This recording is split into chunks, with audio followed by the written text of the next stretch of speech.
इधर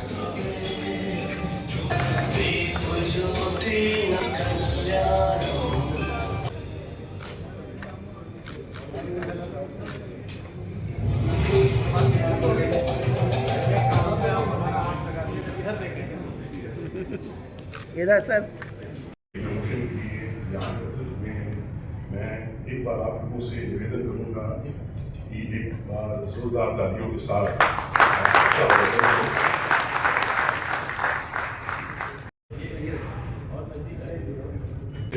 जो प्रभाव प्रकाशन की बहुत ही सुंदर आकर्षक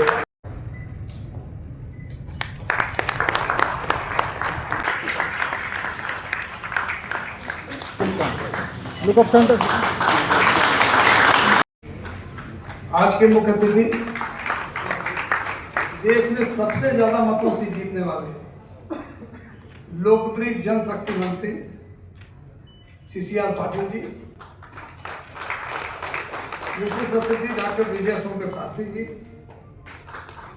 श्रीमती छिपरा शुक्ला जी, डॉक्टर राममोहन पाठक जी और मेरी पुस्तक को प्रकाशित करने वाले प्रभात प्रकाशन के श्री प्रभात जी तथा सभागार में उपस्थित सभी विशिष्टजनों एवं मीडिया जगत से जुड़े जर्नलिस्ट लोगों का मैं अभिनंदन करता हूं। एक सपना देखा गया था आजादी के पहले, वह था शोषण रहित, शासन मुक्त, अहिंसक समाज का। एक ऐसा समाज जिसमें नागरिकों का शोषण न हो और समाज पर सत्ता का कम से कम दबाव हो। परंतु आज भी देश में कुछ ऐसी समस्याएं हैं जिसका निराकरण होना जरूरी है। आखिर इन समस्याओं का हल क्यों नहीं हो पा रहा है?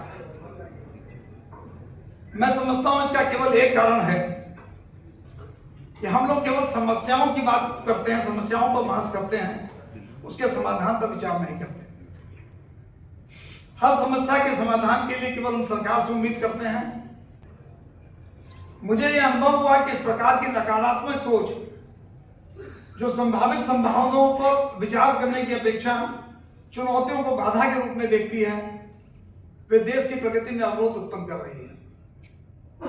मेरा मानना है कि यदि सकारात्मक सोच के साथ समस्याओं का समाधान खोजा जाए तो कोई भी ऐसी दुनिया में समस्या नहीं है जिसका समाधान नहीं होता। इससे मुझे ये प्रेरणा मिली कि मैं जनता से मिलकर उनकी समस्याओं को जानूं और सकारात्मक सुझावों और समाधानों के माध्यम से इस पुस्तक के माध्यम से नीति निर्माताओं तक पहुंचाऊं। तो मैंने स्वास्थ्य सेवा, कर नीति, न्याय व्यवस्था और बुनियादी ढांचे विषयों का भी विश्लेषण कर समाधान प्रस्तुत करने का प्रयास किया है। मेरी इस पुस्तक का उद्देश्य केवल नीति निर्माताओं, प्रशासकों, आम जनता को एक सतत, समावेशी और समृद्ध भारत की दिशा में कार्य योजना बनाने की सहयोग करना है।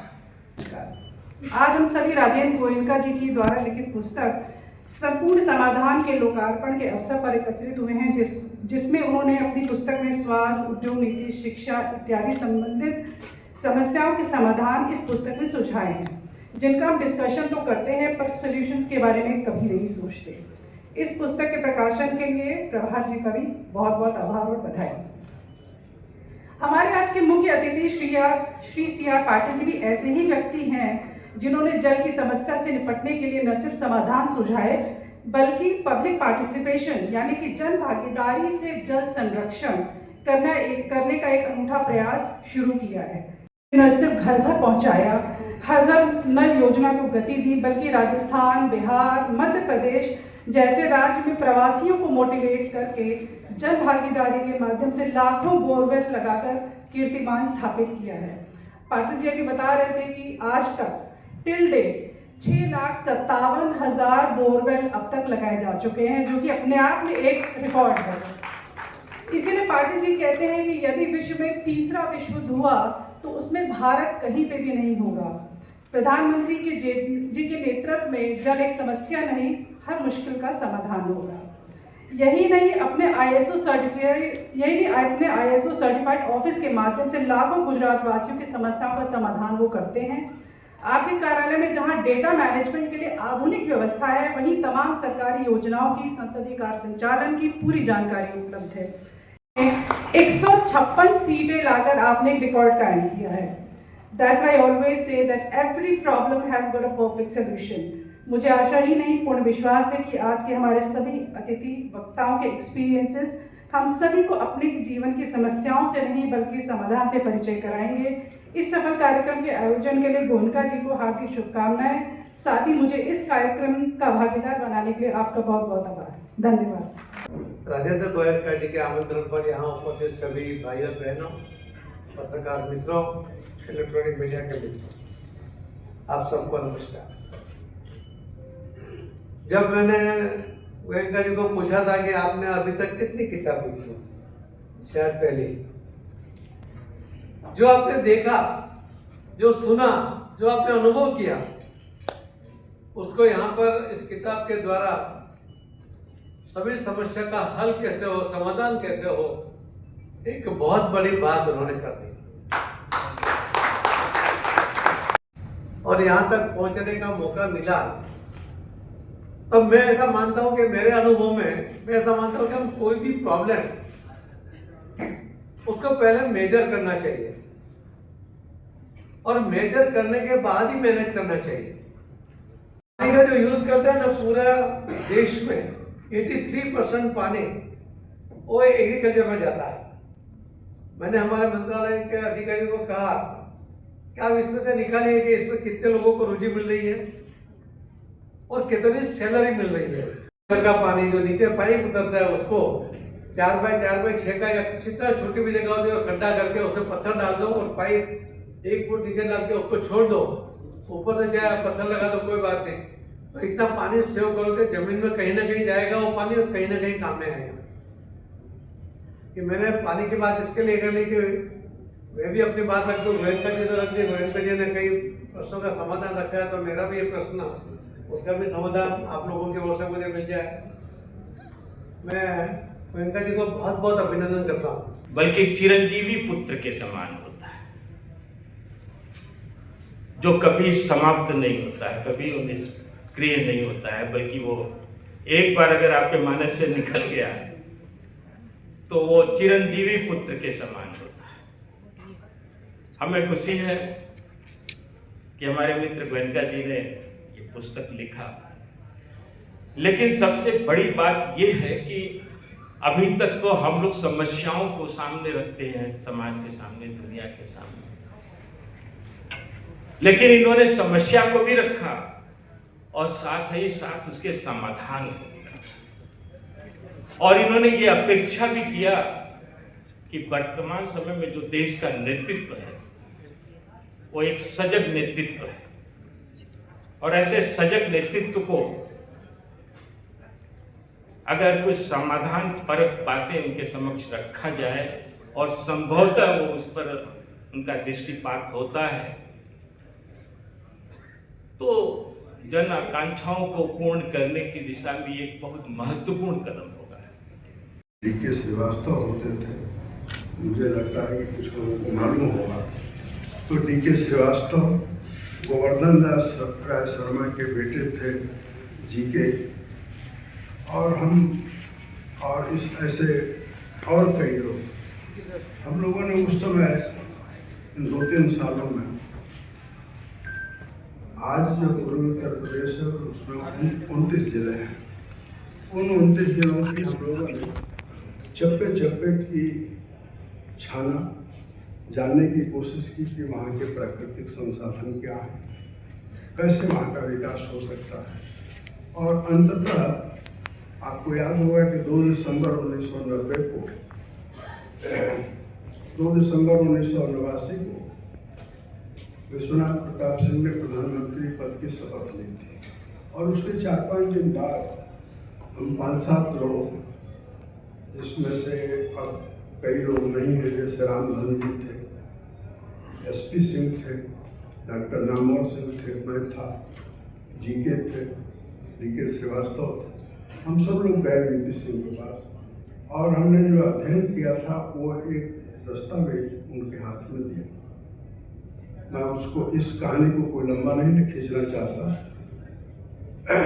तो पटेल आयोग से लेकर और 1990 तक का एक सिलसिला, उस सिलसिले में इस पुस्तक को देखना चाहिए कि एक व्यक्ति जो कारोबार की दुनिया में है लेकिन समाज की आसपास की गतिविधियों, राजनीति, अर्थव्यवस्था के बारे में सोचता है, उसने एक कोशिश की और इसलिए इस पुस्तक में कुछ सवाल उठाए गए हैं। इन्होंने जैसे हमारा तंत्र कैसा है, हम समाधान के हिस्सा बने, तो उसी तरह से एक वाक्य है इस पुस्तक में, हमारा तंत्र कैसा है। और ये एक वाक्य, इसको मंत्र भी समझ लीजिए और इसको महासागर भी समझ लीजिए। वक्त बदल देता है, वक्त ही तख्त और ताज बदल देता है, और वक्त ने बनाया इंसान को, इंसान वक्त बदल देता है। समय की धारा को बदल देने के लिए अपनी पुस्तक की धारा की, गंगा की लहरों को इन्होंने बिखेरा है और निश्चित तौर पर इन्हें सफलता मिलेगी। बहुत बहुत आभार। संपूर्ण समाधान एक ऐसी पुस्तक है जो केवल समस्याओं का निरूपण नहीं करती। होता यह है कि पुस्तक में, मीडिया में समस्याएं तो आ जाती हैं, लेकिन उनका समाधान कैसे हो, उसके समाधान का रास्ता क्या हो, इस दृष्टि से यह पुस्तक विचारणीय है, लोगों के लिए पठनीय है और ख़ास करके जो पॉलिसी मेकर्स हैं, नीति नियामक हैं, उनके लिए बहुत ज़रूरी है। इस पुस्तक में 10 क्षेत्रों पर, ये जो वेलफेयर स्टेट है ना हमारा भारत, कल्याणकारी राज्य की संकल्पना है हमारे संविधान में, तो इसमें उद्योग, व्यापार, कृषि, नीतिगत सुझाव, कर नीति, स्वास्थ्य, विधि, कानून और न्यायपालिका, शिक्षा, भ्रष्टाचार उन्मूलन, महंगाई, गरीबी उन्मूलन, रोजगार और कुल मिलाकर के टोटल डेवलपमेंट। ये टोटल डेवलपमेंट जो है, ये अवधारणा आई है यूनेस्को के मिलेनियम गोल्स से। वहाँ कहते हैं वो कि टोटल ह्यूमन डेवलपमेंट होना चाहिए। टोटल ह्यूमन डेवलपमेंट से मतलब केवल स्वास्थ्य नहीं, केवल शिक्षा नहीं, कुल मिला के एक समन्वित विकास जो समाज का हो और उसमें सरकार की क्या भूमिका हो, लोगों की क्या भूमिका हो। एक पार्टिसिपेटरी, इसमें एक बात कही गई है, पार्टिसिपेटरी डेवलपमेंट, समाधान के पार्टिसिपेटरी मॉडल को इसमें बताया गया है कि जनता के सहयोग से एक कलेक्टिव विजडम, कलेक्टिव एफर्ट के जरिए हम कैसे विकास को आगे बढ़ा सकते हैं और कैसे समस्याओं का समाधान प्राप्त कर सकते हैं। केवल समस्याएं बता देने से नहीं होगा, समस्याओं का समाधान करिए, उसमें बहुत सारी समस्याएं फिर आएंगी और धीरे धीरे इस रास्ते पर चल करके केवल सरकार के माध्यम से या सरकार की प्रतीक्षा में या सरकार के आश्रय सब कुछ नहीं हो सकता है। ये तो पार्टिसिपेटरी डेवलपमेंट का जो कॉन्सेप्ट है, सब जनता को भी सामने आना पड़ेगा, लोगों को सामने आ करके इसको करना पड़ेगा। सर एक चीज़ और बताइए कि जैसे राजेंद्र गांधी साहब ने और आपके विचार, आपकी टीम के विचार, कब विचार आया कि ये तो समाधान एक अपना लिखा? हाँ, ये नाम और ये सब तो केवल एक 7-8 महीने के बीच आया छपने के लिए, लेकिन ये विचार इनके मन में बहुत दिनों से आ रहे थे। ये रफ नोट्स वगैरह बनाते रहते थे। फिर एक टाइपिस्ट लगा के उन्होंने वो किया, फिर हम उनके पास जाने लगे। हम अखबार में थे, आज अखबार में थे, टाइम्स ऑफ इंडिया बम्बई से आए तो आज अखबार में, फिर उसके बाद यूनिवर्सिटी में पत्रकारिता विभाग में ही reader, professor, vice chancellor, 2 university के वाइस चांसलर भगवान ने बनाया, सब किया। तो हमने कहा कि इसको आपको सामने लाना चाहिए, तो कैसे आएगा, तो लग करके एक टीम ने, 3-4 लोगों ने मिल करके इसके सारे अध्याय, चैप्टर किए। लेकिन एक अध्याय की कमी आज खली, जो जल शक्ति मंत्री जी ने कहा, तो जल पर इसमें ज़्यादा चर्चा नहीं है, जबकि एक खतरा विश्व पर मंडरा रहा है। लोग कह रहे हैं कि अगला विश्व युद्ध जल युद्ध होगा, जल के लिए युद्ध होगा, तो उस खतरे पर भी बात करनी चाहिए। और उस पर अगली पुस्तक में मैं कहूँगा गोयनका जी से, गोयनका जी लिखें, क्योंकि वो व्यवसाय के क्षेत्र से आते हैं, व्यापार के क्षेत्र से आते हैं, व्यापार मंडल के अध्यक्ष रहे। कई हमारी उस भूमिका में पढ़िएगा, जो हमने भूमिका लिखी है, आमुख लिखा है, उसमें आप बताएंगे कई व्यावसायिक संगठनों के राष्ट्रीय स्तर के पदाधिकारी रहे हैं और अपने उनका जो अनुभव रहा है उसका एक समुच्चय, उसका एक कलेक्टिव, उसका एक कॉन्ग्लोमरेट थॉट जो है वो उन्होंने इसमें प्रस्तुत किया है। आशा है कि ये लोग जो नीति नियामक लोग हैं, पॉलिसी मेकर्स हैं, उनके काम आएगी और समग्र विकास का एक नया रास्ता तैयार करने में यह पुस्तक मदद करेगी। सर, आज संपूर्ण समाधान बुक का आपने लॉन्च किया है, क्या है इस बुक के अंदर जो आपने आज कोशिश की है लॉन्च करने की? इस बुक में समाधान है। हाँ जी। समस्या नहीं है, समस्याओं को अरे यार नीचे करो ना यार, ऊपर रख रहे हो सबसे आगे। हाँ लोग समस्याओं की बात करते हैं। Yes sir. समस्याएं होती हैं जी, लेकिन उनके समाधान खोजने पड़ते हैं। जी हाँ जी। और मुझे लगता है दुनिया में कोई ऐसी समस्या नहीं इसका समाधान है। ये बुक पूरी तरह से समस्याओं का समाधान है। किस किस मुद्दों की समस्याओं को आपने उठाने की कोशिश की है? इसमें जो देश में गंभीर मुद्दे हैं, जैसे किसानों की समस्या चल रही है, किसान कहता है कि मुझको उपज का मूल्य नहीं मिलता, मजदूर की समस्या है, 80 करोड़ लोगों को अनाज देना पड़ता है, व्यापारियों की समस्या है, नौकरशाही और लालफीताशाही से परेशान है, सांप्रदायिकता की समस्या है, देश में लगातार टैक्स लग रहे हैं, लोगों पर टैक्स से लोग परेशान हैं, तो कर नीति में बदलाव की समस्या है। इन सारी समस्याओं का जिक्र किया गया है और उसके समाधान किए गए। आखिर कैसे आपकी सोच आई कि हाँ भाई, ये समाधान संपूर्ण जो है? सोच तो जीवन में आदमी जब अनुभव करता है उससे सोच पैदा होती है। करीब 25-23 साल मुझको लगा ये अनुभव करते करते, इस पर चिंतन करते करते इन समस्याओं का समाधान क्या है। केंद्रीय मंत्री, जल मंत्री आज सी आर पाटिल साहब आए थे, आपको क्या उम्मीद है उनसे कि ये आगे तक बात जाएगी? निश्चित रूप से केंद्रीय मंत्री सी आर पाटिल साहब बड़े कर्मठ व्यक्ति हैं और संगठन की बड़ी क्षमता है इनमें, और जब वो आए हैं तो बात दूर तक जाएगी। ठीक है सर, धन्यवाद, बहुत बहुत धन्यवाद सर। 10 अध्यायों की ये पुस्तक सारे विषयों को समेटती है, जिसमें सामाजिक आर्थिक विकास के प्रश्न हैं। अच्छा रिसर्च है इस पुस्तक में और वे बातें उठाई गई हैं जो लोगों के मन में। ये दरअसल एकेडमिक काम अलग होता है और ये ऐसा काम है जो आम आदमी जिन परेशानियों से गुजर रहा है और उसे समाधान चाहिए, जिसका संबंध सरकार से है, प्रशासन से है, न्याय से है, पुलिस से है, तो उन बातों को इस पुस्तक में अध्यायवार उठाया गया है और कुछ अच्छे सुझाव हैं। उत्तर प्रदेश पर एक अलग से भी अध्याय है और ये पुस्तक बताने की कोशिश कर रही है कि सामाजिक आर्थिक विकास के लिए जो एक ढांचागत आधार चाहिए वह पिछले कुछ सालों में तैयार हो गया है। यानी अब ढांचा तो तैयार है, उस ढांचे पर यानी नींव पड़ गई है। अब उस नींव पर इमारत कितनी मंजिल की बनानी है, ये कार्य होना, वो कैसे हो इसमें सुझाव हैं।